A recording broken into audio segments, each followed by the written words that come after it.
recording of this to everybody probably tomorrow. So this is the format of today's meeting. We've got a PowerPoint presentation that will last approximately 30 minutes to get through. At the conclusion of the presentation, we'll open up for general questions. Having said that, this presentation is very informal, so you're certainly welcome to ask questions at any point throughout the presentation. If you do ask a question that's going to be addressed a little bit later in the presentation, we may ask you to put your question on hold briefly until we get to that portion of the program. Also, if you would like to include a question in chat, I can review that as well. But again, we've got such a small group. Feel free just to, say your questions audibly. We are very fortunate today to have Dr. Kate Jones, Director of the Nursing Administration Program, joining us today. Dr. Jones is going to discuss the logistics of the program and answer any questions as appropriate for that as well. So thank you, Dr. Jones, for joining us. Thank you. Happy to be here. All right. So let's continue. All right. So as you can see, you have the option of participating either verbally or via chat. We already did the quick sound check, so I think we're good on that. I know who everybody is, so I think we're good to go. Again, I will send everyone a copy of both of the slides and the recording probably tomorrow. All right. Here's the agenda for today's session. Some of the information we're going to discuss is true across all nursing programs, and some is specific to the USC College of Nursing. Again, this session is going to cover the details for our Masters of Nursing Administration program, and you'll probably see it abbreviated NA several places throughout the presentation. Whenever you see that, it just stands for Nursing Administration. Before we move on, does anybody have any specific questions? And when we get to that portion of the presentation, we'll make sure that we address that. So any questions before we move on? No, sir. Okay, not hearing any, we'll continue. Again, do want to emphasize that this presentation is very formal and you're certainly welcome and encouraged to ask questions throughout the presentation. Before we do move on, I did want to point out that earlier this year, we were named the #1 public university for online master's nursing programs by US News and World Report.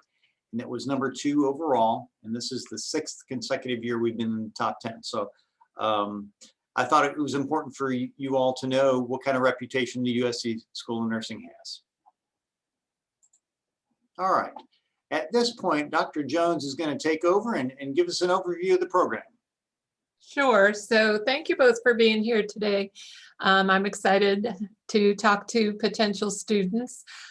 So if you're thinking about getting a master's in nursing administration, you might ask who should get that degree. So a BSN prepared nurse who wants to do any of these things, advance your career as a nurse leader, manage the delivery of healthcare services across the spectrum, whether you work in a hospital, in a community-based organization, in an insurance organization, any type of healthcare organization that employs nurses in leadership roles is really appropriate for this program. We are not limited to acute care or to any specific delivery method.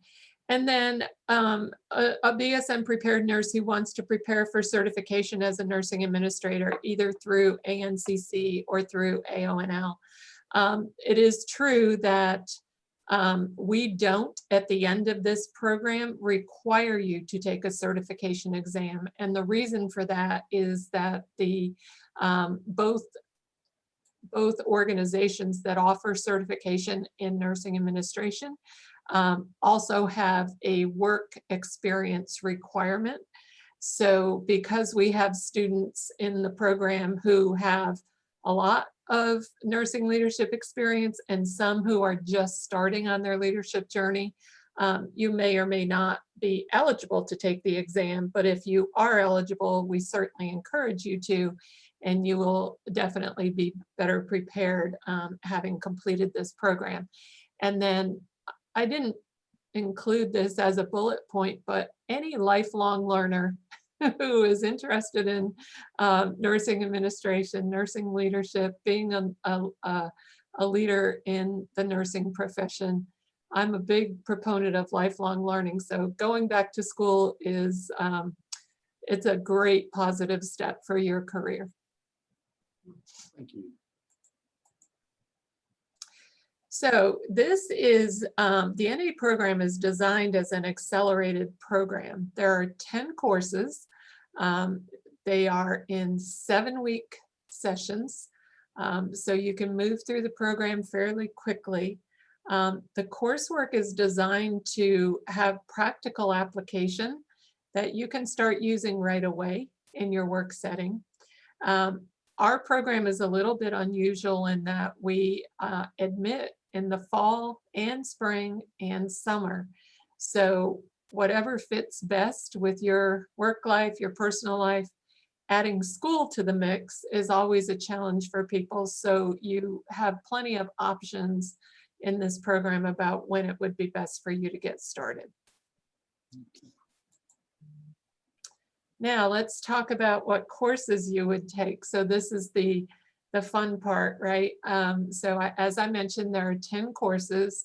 There are some courses that what we call core courses that are common to all of our master's nursing degrees here at the university. So theoretical and conceptual foundations for nursing, that is taken by all master's students, MSN students, no matter what track they're in. There's an application of statistics course. People always get a little nervous about a statistics course, but it's very manageable. There's a population, clinical application of population analysis. So that's a population health course. And you learn about epidemiology and things like that in that course. There's a conceptual basis of health systems. That's where you start to expand your view from a single facility or a single unit to start looking larger at systems. And that's a distinction between a bachelor's degree and a master's degree. And if you were to go on for a doctoral degree, is your broader view of the healthcare system. Of course, there's a course about financing healthcare in the NA program. And I'm going to come back to 740, 41, and 42 in a minute, and then just mention the last two, 790 and 791. So it's important, even if you're not going to be a nurse researcher, that you understand research methods for nursing. Because you're a consumer of research articles. When you read any nursing journal, the high quality journals have original research in them. And so understanding those research methodologies so you can tell what is good research and what is good evidence for practice, those are important courses. So all MSN students take those two courses, 790 and 791. In addition, the specific courses, in addition to 734 and 738 that we already talked about, there are then 3 courses that go in order, 740, 41, and 42, where you learn facilitative processes, coordinating processes, and then put it all together in an integrated processes in nursing administration. So more application of health systems in Nursing 740. Nursing 741 is actually focuses on the human resources administration aspects of nursing administration, because if you're a nurse leader, you'll be involved in hiring, recruitment, retention, employee performance management, etc. So all that is covered in 741. And then in 742 is kind of a capstone for this program, where you do a project in a clinical setting that's a quality improvement project. And you kind of use all the tools that you've learned along the way to be successful in that course. Scott, I want to talk specifically about 41 and 42 being clinical courses, and I think that that's on the next slide. Okay. Let me pause though, before I do that, if you want to go back one and see if either of you have any questions about the coursework. No, ma'am.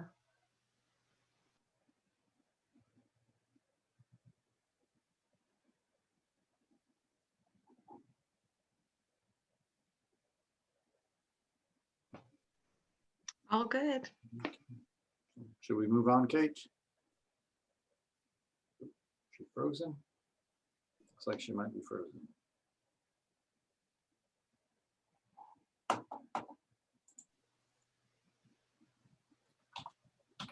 We can hear you, Scott. Might be frozen.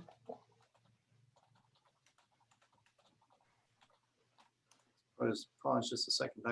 There we go. Okay. There we go. I thought you were frozen. I was saying, Scott, you're frozen. Okay, let's go down one slide, Scott, please. All right, so this program does have two courses, Nursing 741 and 42, that require indirect clinical hours in a healthcare setting. And those hours are almost always done in your workplace. So if you're working in a healthcare facility, you get somebody to agree to be your preceptor. We make sure that there's a contract in place with the healthcare facility that you work at, and you're able to do your practicum experiences there. It's really a win-win. The student gets to accomplish what they need to get done to get their degree, and you're doing a project in both of these courses that's of benefit to the organization. 224 hours total are required for this degree, 224 clinical hours. So these two courses are designed with 112 clinical hours per course. Now, remember when I said they were 7-week courses. So that does average to 16 hours a week across 7 weeks. And these courses come one after the other. So you would never be taking these two courses at the same time. People do get a little nervous about that 16 hours, but I want to stress that this is not a shadowing experience. You don't have to be attached to your preceptor 16 hours per week for 7 weeks. Your preceptor is a guide and a facilitator for your project work, and you are expected to work independently quite a bit to move your project forward. All right. This is kind of the end of the curriculum portion or the logistics portion. Does anybody have any questions before we move on to talk about admissions or deadlines? No, I think it's awesome that you're allowing us to have the opportunity to practice, obtain the practical experience in our employees. That's awesome. Yeah, it makes a big difference for students being able to work and go to school at the same time. The only thing is the work that you do for your project and your practicum experience can't be the work that you normally do in your day job, right? So the whole intent is to expand and extend your competencies to master's level competencies. So that's really the only caveat. And you work with your preceptor to figure out what a project is that both meets your needs for school and meets the organization's needs. Thank you. Amy, any questions before we move on? No, I think that answered everything really well. No, and I do like how it integrates with the work and stuff. So I know at my location, they're super excited about it. So yeah, That's they're yeah. Very good. All right. All right. So to be eligible for any of our MSN programs, you must have successfully completed a BSN program. We prefer applicants who have an overall GPA of 3.0 or higher in all coursework.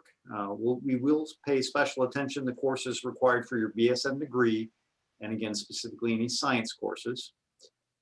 You must have a current unencumbered nursing nursing license in the state for which you'll practice. What 2 states are you from, Allison and Amy? South Carolina. Okay. South Carolina. Okay, well, that's going to make it easy then. Some of the recent state boards of nursing have imposed restrictions, but both of you guys are golden. All right. All right, let's continue. So what's the application process? Applicants must submit an online application through the graduate school. The application includes a goal statement and a current copy of your CV or resume, as well as the nursing license. The goal statement has a prompt, and you should just describe the role of the nurse practitioner program that you're applying for and describe how it fits with your career goals. We also need to receive copies of transcripts from anywhere that you receive college credit. This could be either when you were in high school and did a dual enrollment class, or during the summer you took one class someplace other than your main school. We need to get all those, and we do need official transcripts before your application can be sent to the department for review. We also need 3 recommendations from individuals who are either masters or doctorally prepared in the healthcare field. When you complete the application, you'll simply list their name and email address, and they will be sent a link so they can complete the recommendation form online and submit it electronically, so you don't need to physically collect any hard copy recommendations from anyone.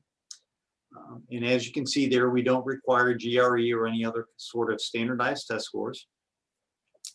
Most of these items can be uploaded with your application, and actually some of them are required, like the nursing license and the resume, that sort of thing. But again, just want to emphasize that everything must be submitted before your application can be sent to the department for review. Dr. Jones, do you want to go maybe into a little bit more detail about the goal statement and what would be good to include there? Sure. So when we read the goal statements, we want to get an idea of why this program and why this track. Like, you know, tell us why nursing leadership is what you want to pursue. Tell us why you want to do it here at the University of South Carolina. If you happen to have any grades in your past academic history that are less stellar than you are happy about, you might want to explain kind of what happened. Sometimes we'll see that people did a degree very early on when they, you know, and didn't give full attention to school, and they got some grades that now that they're applying for a master's degree program, they haunt them a little bit. If we see that, and then we look at the personal statement and we see a reason why and how you've turned that around and what your plan is to be successful in your master's degree program, then that goes a long way to helping us kind of evaluate as we're looking at it. But basically, you know, it's a personal statement about why this program, why this track, you know, because you could be anything in nursing, right? You have many options. What is it about nursing leadership? What's drawing you to this program in particular is really the biggest thing that we're looking for. Okay. And of course, it should be well written because that is evaluated. And, you know, it doesn't need to be an APA format or anything like that. It doesn't need to have references, but it should be a well-written personal statement. Thank you very much. Yep. All right, so the application deadlines. As mentioned earlier, the nursing administration program does admit 3 times per year. We're currently taking applications for the summer semester. The application deadline is March 15th. Applicants for the NA program are admitted on a rolling basis. So that means that once you get everything submitted, typically you'll know your admission status within about a week or so of when everything's in. So you don't have to wait a month or 2 months or wait for an application deadline. So because of that, we do encourage you to not wait for the application deadline and get everything submitted as soon as you are ready. I will say that it can take sometimes a week or more for the graduate school to process all items that are submitted. Once you submit your application, we'll review it and reach out to you and let you know if you've got any outstanding items. That way you can get those submitted. And again, if you wait to the last minute when everybody submits their application, it's going to take a little bit longer simply because the graduate school does have more items to process at that time. And I will say it's not uncommon at all for recommendations or transcripts to take the longest to come in. So, all right. Before we move on, any questions about the application process? Do you accept electronic transcripts? As long as it comes from the school, yes. If your host school sends a lot of electronic transcripts, we do accept that. And I'm actually, well, we'll just move here. So electronic transcripts can be sent to this email address here. If it's an official transcript that needs to be mailed, and again, some schools will mail, some schools do electronic. Anything that's being mailed should be sent to the address there. Thank you. And after you submit your application, you can log back in at any time to see what's been received. If you realize there's something you forgot to add, or you realize, oh, I want to add something else, you could either send it to that email address as well, or postal mail to that other address. Okay. All right. We've included 3 links here that we think might be useful to you. The first is simply the link to our nursing administration website. The second is to our FAQ page, and hopefully we think we've answered a lot of questions there that can be helpful for you.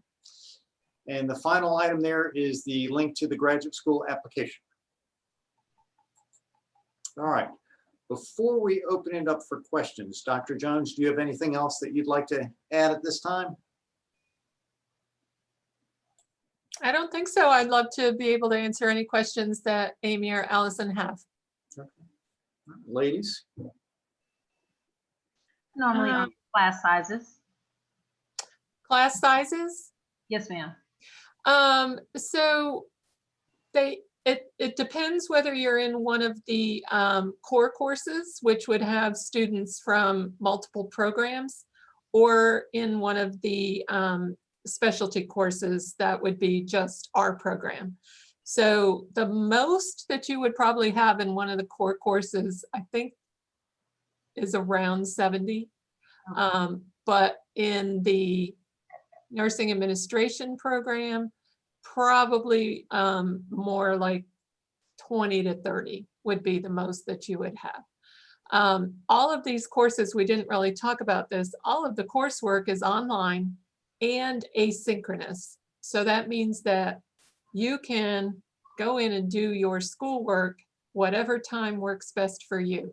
So you don't have to log into a class at 7 o'clock on Tuesdays and Thursdays. You log in whenever your schedule allows.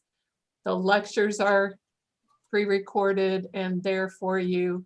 If you're participating in a discussion group with your peers, you add your piece to the discussion whenever works for you.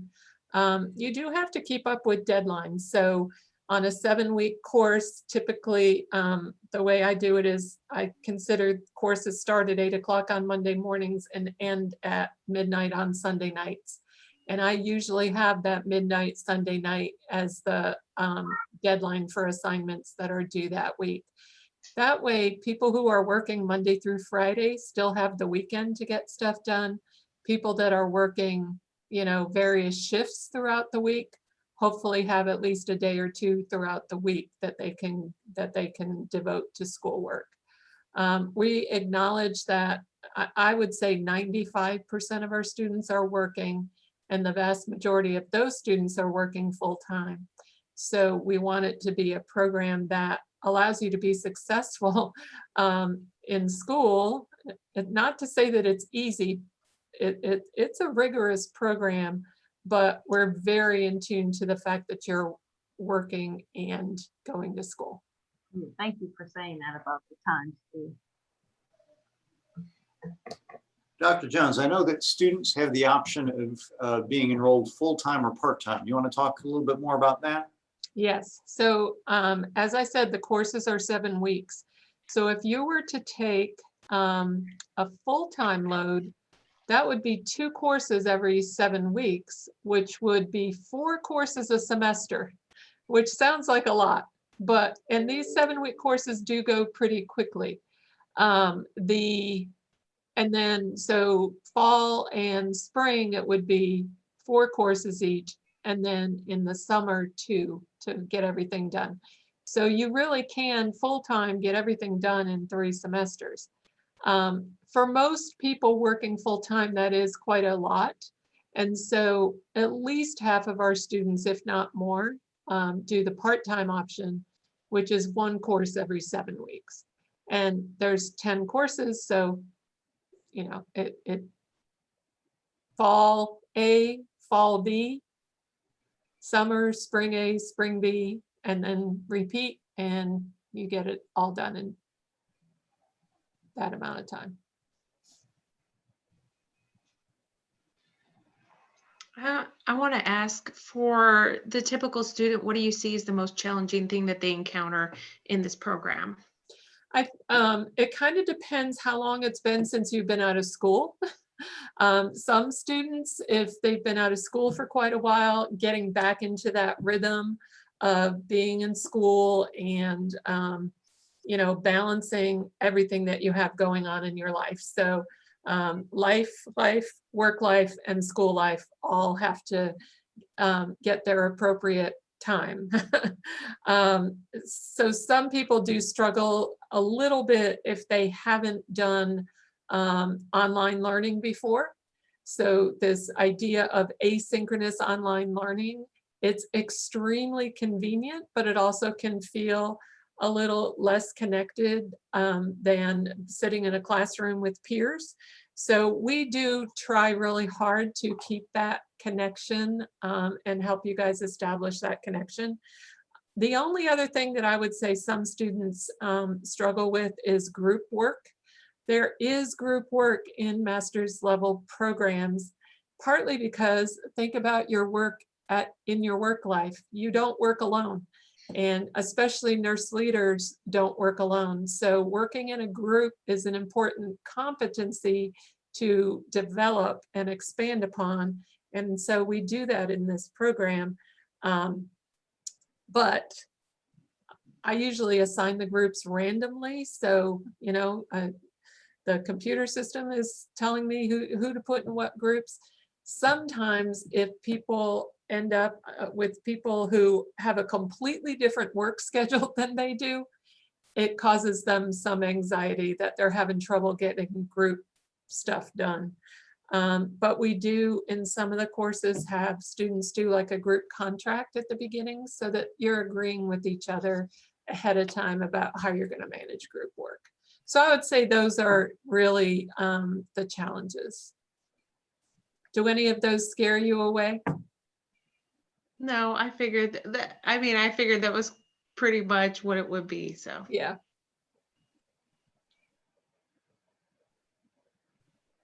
The benefit of group work and of being in these asynchronous online courses is you develop a network of peers that you will continue to stay in contact with.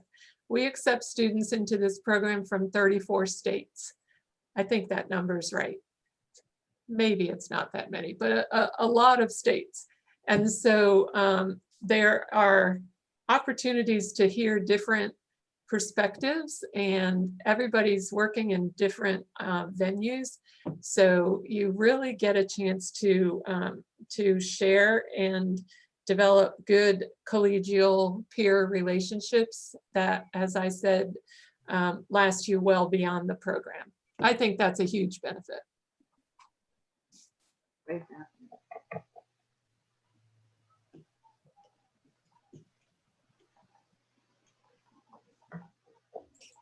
Any other questions, ladies? We're certainly happy to stay on and answer any questions you have, but also want to be respectful of your time. Well, Dr. Jones and Mr. Raines, want to say thank you so kindly for your time in this great presentation. I mean, you answered every question that I possibly could have had, and I just look forward to working with you. But thank you so kindly for your time. Greatly appreciate it. Absolutely. I look forward to seeing you both in the program. So don't hesitate to get all that application, all that done. And again, here, okay, good. Our email addresses are here if you think of anything afterwards that you wanted to ask and didn't. Feel free to shoot us an email and we'll be happy to respond. Great. Thank you so much. I appreciate it. welcome. And yeah, that's definitely what I'm gonna think of a question is after. So yeah. That's typical, yeah. Yeah. Always have. It'll Yep. be like in the middle of the night. Yep. It'll zing up. So That's fine. That's fine. Well, I enjoyed meeting you both. Thank you for joining. Great. Thank Thank you, ladies. Have a good afternoon. you too. Bye-bye. Bye.